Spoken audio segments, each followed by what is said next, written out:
What's up, YouTube? Here comes a freshwater update. And stay tuned for a special live stream Friday night talking about Beta Oasis. Beta Oasis. Freshwater update coming at you. What's up, YouTube?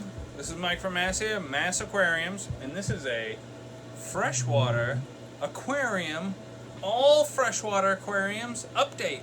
Stay tuned! Hey guys, here is the 135 gallon SCA aquarium along with a custom aquariums sump, which is 35 gallons, and this tank has been such a pleasure to set up and watch grow. I wanted this tank to be really focused on hardscape and with the driftwood and the rocks as opposed to a heavily planted tank like I've always done. Now these Buenos Aires Tetras are savages, let me tell you. And then the Geos down on the left, and I got my pair of Angels. Eventually I will add some more fish to this, but I've always kept sort of like a low bio load on even on the biggest tanks. And then look way up here in the corner, we got your Beta. Who says a Beta doesn't need a 135 gallon tank, right?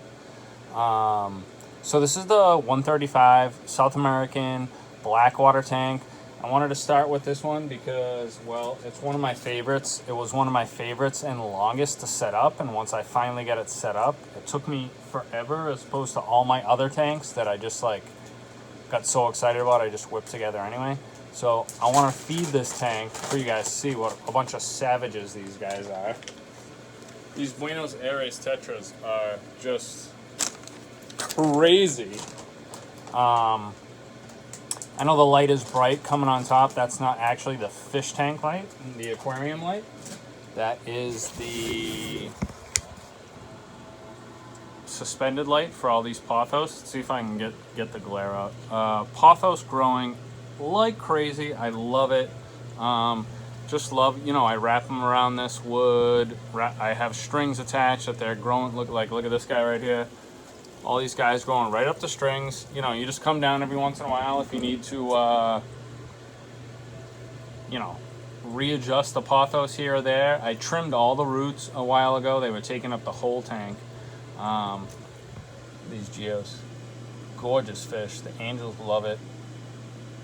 This plant has seen better days. The Buenos Aires Tetras have destroyed every plant I even tried to put in this tank. As well as the pleco, the big common pleco I had in this tank, who has since been rehomed, thank you. You know, I had a video years ago about common plecos in the planted tank. And if they don't have enough to eat, they're gonna eat all your plants. And that common pleco did eat all my plants, but he was gorgeous. You know, I always got the bristlenose in here. Where does that guy go? I got a couple bristlenose. Those guys are the best. But here's the 135. This is going to be an all freshwater update, and I just wanted to start off with the 135. If you have any questions, comments, hit the like button, hit the subscribe button, and leave your comment below. We'll surely answer all those questions. Let's move on to another tank. And now we have the 40-gallon breeder. This tank is jungle-fied for sure. I don't know if you guys remember my 75-gallon tank years ago in my old house that was just completely taken over. There is definitely some, you know, you can tell that this on the left was, you know, at some point has awesome lava rock and was a cool island and sort of was a nice aquascape. I have yet to, I just don't want to take this Tiger Lotus out of the tank, even though when I do take the Tiger Lotus out, it'll be so much more open and more of a scape. But for now, it's a jungle. I trim it back, I pull it out. I have not done a water change on this tank, and I would say, oh, if I go back to my board, I would say probably July.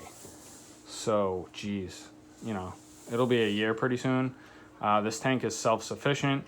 I just pull plants. I'm running CO2, no ferts.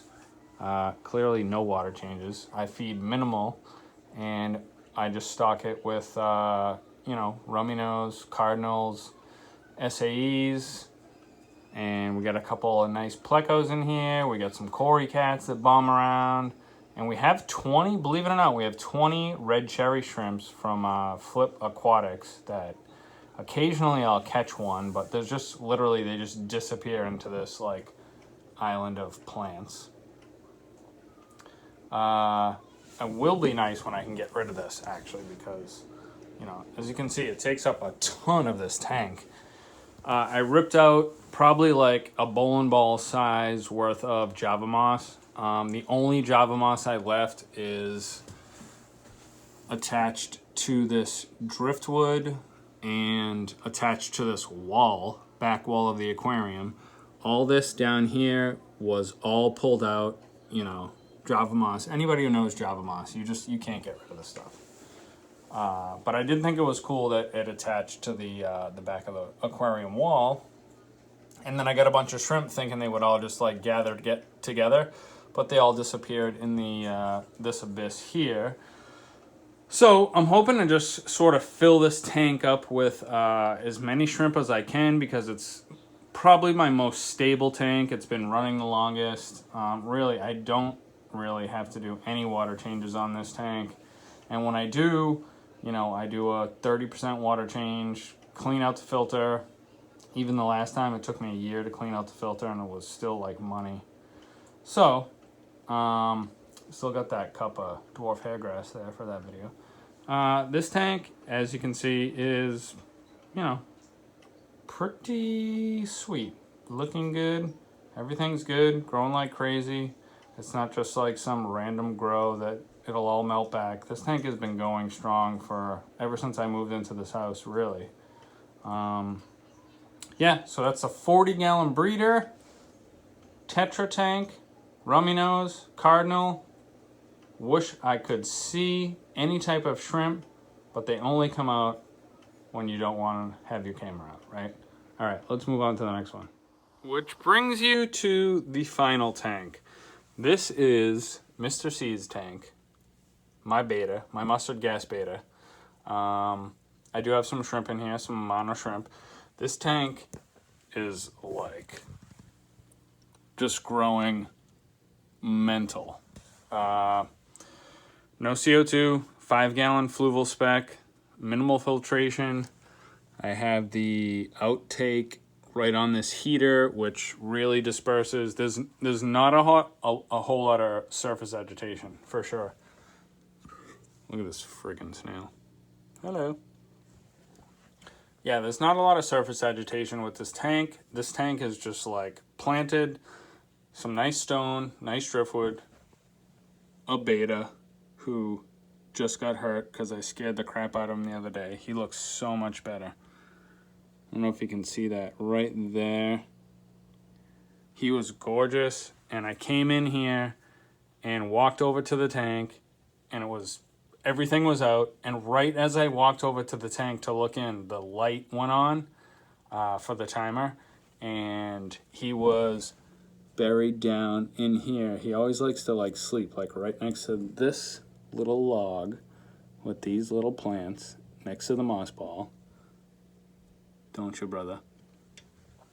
And the light went on, and he like woke up from his sleep, looked at me, and friggin' geeked out and like bombed all over the tank like you would see a panicky like fish do when you wake them out of like a dead sleep. And he bounced off everything in this tank. So that was 2 weeks ago. It looks way better. I thought he was a goner for sure. Not even gonna lie. It was bad. And normally I'm just like, you know, fuck it.